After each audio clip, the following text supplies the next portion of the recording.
এমনটি হতে পারে যে আপনি একজন জিনিয়াস, কিন্তু এই কথাটি আপনি এতদিন ধরে জানতেন না। আপনাদের মধ্যে থেকে অনেকে হয়তো ভাবতে পারেন যে আমার তো পরীক্ষায় এত মার্কস আসে না, ধুর আমি কোনো কাজেরই না। জিনিয়াস তো দূরের কথা, আমার দ্বারা সাধারণ কাজগুলি হবে না। কিন্তু বন্ধুরা, জিনিয়াস বলতে আমি তাদের বোঝাচ্ছি না যারা এক্সামে 100 মার্কসের মধ্যে 100 মার্কস তোলে। জিনিয়াস কথাটির মানে একটু আলাদাই। নিজের ভেতরে একটু উকি মারে দেখুন। এমনও হতে পারে আজকের এই ভিডিওটির শেষে হয়তো আপনি আপনার ভেতরের সেই সুপার হিউম্যানকে খুঁজে পেতে পারেন, যাকে হয়তো আপনি এতদিন ধরে গুরুত্বই দেননি। এটি তো একটি সাধারণ ব্যাপার যে কোনো ব্যক্তি বহু বছর পড়াশোনা করার পর জিনিয়াস হন। কিন্তু আপনি কি জানেন, রিসেন্টলি সায়েন্টিস্টরা কিছু ট্রেটস বা লক্ষণকে আবিষ্কার করেছেন, যার মাধ্যমে আপনি জানতে পারেন যে আপনি একজন জিনিয়াস ব্যক্তি না একজন সাধারণ ব্যক্তি। আমি এমনই কিছু বিহেভিয়ার এবং হ্যাবিটস অর্থাৎ আচরণ এবং অভ্যাস সম্বন্ধে বলবো, এবং সেগুলি যদি আপনাদের মধ্যে থেকে থাকে তাহলে আপনি ডিসাইড করতে পারবেন যে আপনি একজন জিনিয়াস না সামান্য ব্যক্তি। আরেকটি কথা আমি আপনাদের বলে দিই, যে বিষয়গুলি নিয়ে আমি আপনাদের আলোচনা করব সেগুলিকে ফানি বা হাস্যকর বলে আপনি মনে করে নিয়েন না, কারণ বিজ্ঞানীরা মানুষের ব্রেনকে বহু বছর রিসার্চ করার পর এই সাইনগুলিকে ডিসকভার করেছেন। তাই আমি আপনাকে যে ইনফরমেশন দিতে চলেছি সেটি সায়েন্টিফিক এবং আপনার কাজের। এই ভিডিওটিকে লাস্ট অবধি দেখুন এবং শেষে আপনি জানতে পেরে যাবেন যে আপনি একজন জিনিয়াস না সামান্য ব্যক্তি। যে সমস্ত বিষয়গুলিকে আমি আপনাদের বলবো সেই সমস্ত বিষয়গুলিকে আপনারা আপনাদের সঙ্গে ম্যাচ করাবেন এবং তুলনা করে দেখবেন যে সেগুলি মিলছে কিনা। সেই ট্রেটস বা লক্ষণগুলি যদি আপনার সঙ্গে মিলে যায় তাহলে আপনি বুঝতে পারবেন যে আপনি একজন সামান্য ব্যক্তি নন, আপনি একজন জিনিয়াস ব্যক্তি এবং আপনি অন্যদের থেকে আলাদা।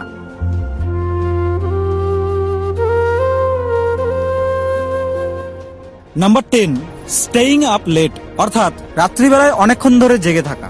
জিনিয়াসের মাইন্ড সবসময় কিছু না কিছু নতুন করতে চায়, আর এই কারণের জন্যই রাত্রিবেলায় দেরিতে, আর দেরিতে বলতে আমি বোঝাতে চেয়েছি সকলের থেকে দেরিতে ঘুমানোর অভ্যাস আছে। আর এমনটি যদি আপনার সঙ্গে ঘটে থাকে তাহলে কংগ্রাচুলেশনস, কারণ আপনি জিনিয়াসদের তালিকার মধ্যে পড়েন।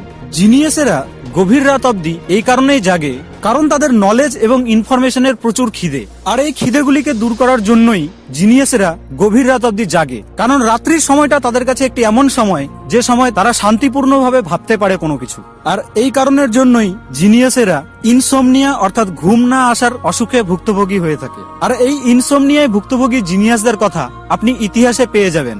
মহান সায়েন্টিস্ট নিকোলা টেসলা, যার কারণের জন্য আপনার বাড়িতে ইলেকট্রিক পৌঁছায়, তিনি দিনে মাত্র 1.5 থেকে 2 ঘন্টা ঘুমোতেন। Leonardo da Vinci, the great painter, যিনি মোনালিসা চিত্রটি এঁকেছিলেন, তিনি দিনে কেবলমাত্র 3 ঘন্টা ঘুমোতেন। এই ধরনের বহু এক্সাম্পলস আছে যেগুলিকে আপনি ইন্টারনেটে সার্চ করে দেখে নিতে পারেন। Number 9, laziness. আপনি বিশ্বাস করুন অথবা না করুন, কিন্তু সায়েন্টিস্টদের এই রিসার্চে পাওয়া গেছে যে সমস্ত লোকেরা জিনিয়াস বা ব্রিলিয়ান্ট হয় তারা সাধারণ লোকের তুলনায় লেজি অর্থাৎ অলস হয়। তার মানে এ নয় যে এখন থেকে আপনি লেজি হয়ে যাবেন। এই কথাটির একটি সায়েন্টিফিক এক্সপ্লেনেশন রয়েছে। সারা দিনে আপনি যে সকল খাবারগুলি খান এবং সেখান থেকে যে পরিমাণ এনার্জি তৈরি হয় তার 20% এনার্জি আমাদের ব্রেন ইউজ করে। জিনিয়াস ব্যক্তি যখন কোনো কাজ করে, কোনো কথা ভাবে বা কোনো জিনিস খোঁজার চেষ্টা করে, তখন তাদের ব্রেন স্বাভাবিকের থেকে বেশি পরিমাণে এনার্জি ইউজ করে, কারণ তাদের ব্রেন বেশি ইন্টেলিজেন্ট হয়। আর এই কারণেই তাদের ব্রেন খুব তাড়াতাড়ি অলস হয়ে পড়ে। জিনিয়াসদের লেজি হওয়ার পেছনে আরো একটি কথা রয়েছে, সেটি হলো তারা সকল কাজকে শর্টকাট ভাবে করার চেষ্টা করে, সেই লেজিনেসের কারণে। আর এই কারণের জন্যই আমরা টেকনোলজিতে এত অ্যাডভান্স হতে পেরেছি। সেই লেজি জিনিয়াসরাই টেকনোলজিকে আরো উন্নত করলেন। তারা বিভিন্ন কাজগুলিকে সহজভাবে করার মাধ্যম খুঁজে বের করলেন। যেমন মনে করুন টিভি রিমোট। টিভিকে টিউনিং করার জন্য আপনাকে যাতে টিভির কাছে যেতে না হয় তার জন্য আবিষ্কার করা হলো রিমোটের। তার মানে এ নয় যে ভিডিওটি দেখার পর থেকে আপনি লেজি হয়ে যাবেন। আমি শুধুমাত্র সায়েন্টিস্টদের কথাই আপনাদেরকে জানাচ্ছি। Number 8, addiction for something. দেখুন, কোন জিনিসের প্রতি যখন আমাদের অ্যাডিকশন বা নেশা হয় সেটি একটি কেমিক্যালের কারণে হয়ে থাকে যার নাম হলো ডোপামিন। এবং যারা জিনিয়াস হন তাদের ব্রেন অন্যদের ব্রেনের থেকে বেশি পাওয়ারফুল হয় এবং তাদের ডোপামিন সেন্সিটিভিটি খুব হাই মাত্রায় হয়ে থাকে, অর্থাৎ তাদের মস্তিষ্ক বা ব্রেন সবসময় হাই থাকতে চায়, অর্থাৎ উঁচুতে থাকতে চায়। আর এটার কারণেই তাদের কিছু না কিছুর উপর অ্যাডিকশন বা নেশা থাকে। কম্পিউটার গেমের অ্যাডিকশন, মোবাইল ফোনের অ্যাডিকশন, যে কোনো ধরনের অ্যাডিকশন হতে পারে। দেখুন, আমি তো জানি না যে আমি একজন জিনিয়াস না সাধারণ ব্যক্তি, কিন্তু আমার একটি অ্যাডিকশন আছে যা হলো আপনাদের জন্য ভিডিও তৈরি করা। Number 7, less social.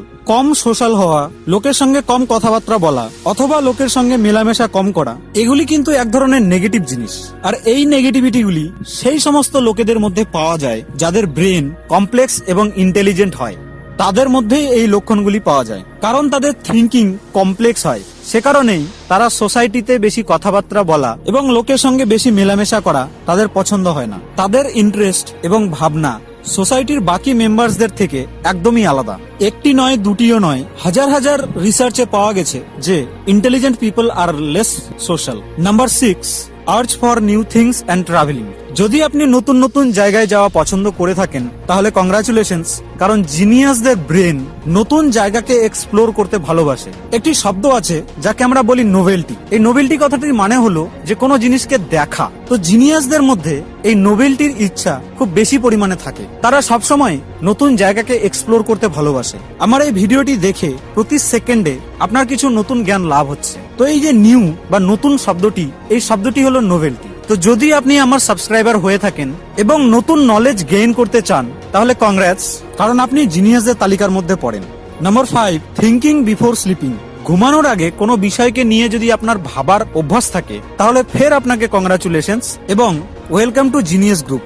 এর আগের দিনটিতে কি কি হয়েছিল, আজকের দিনে কি কি ঘটনা ঘটলো এবং কালকে কি কি ঘটনা ঘটবে, এই সমস্ত বিষয়গুলি ঘুমানোর আগে যদি আপনার মস্তিষ্ক ভেবে থাকে তাহলে এটি একটি সংকেত যে আপনি একজন জিনিয়াস। এটার কারণ হলো আপনার ব্রেন স্মার্ট এবং সে আপনাকে কোনো না কোনো কিছু ভাবার বিষয় সবসময় দিয়েই থাকে, যাতে পরের দিনের কোনো ঘটনাকে আপনি ভালোভাবে হ্যান্ডেল করতে পারেন। যারা নর্মাল লোক হয় তারা বেশি ভাবনা চিন্তা করে না, কিন্তু যারা জিনিয়াস হয় তাদের ব্রেনের মধ্যে সবসময় কোনো না কোনো অ্যাক্টিভিটি হতেই থাকে। সে প্রতিটা জিনিসকেই খুব গভীরভাবে দেখে। Number 4, curious nature. একজন জিনিয়াস সবসময় কিউরিয়াস হয়। কিউরিয়াসিটি কথাটির মানে হলো কোনো জিনিসকে জানার ইচ্ছা। নর্মাল লোকেদের মধ্যে নর্মাল কিউরিয়াসিটি থাকে, কিন্তু যারা জিনিয়াস তাদের কিউরিয়াসিটি অনেক হাই লেভেলের হয়। যদি আপনার মধ্যে কোনো জিনিসকে জানার উৎসুকতা থাকে তাহলে এটি জিনিয়াসের লক্ষণ। কোনো জিনিসকে জানার ইচ্ছা যদি বাকিদের থেকে আপনার বেশি হয়ে থাকে তাহলে আপনার ব্রেনের নিউরনের ঘনত্ব বাকিদের ব্রেনের থেকে অনেক বেশি হয়। আর এই কারণের জন্যই সমস্ত জিনিসকে আপনার জানার খুব গভীর ইচ্ছে থাকে। Number 3, talking to yourself. হ্যাঁ, আপনি ঠিক শুনেছেন, জিনিয়াসেরা নিজেদের সঙ্গে কথা বলতে ভালোবাসে এবং এই একা একা নিজের সঙ্গে কথা বলাটি খুব স্পেশাল জিনিস।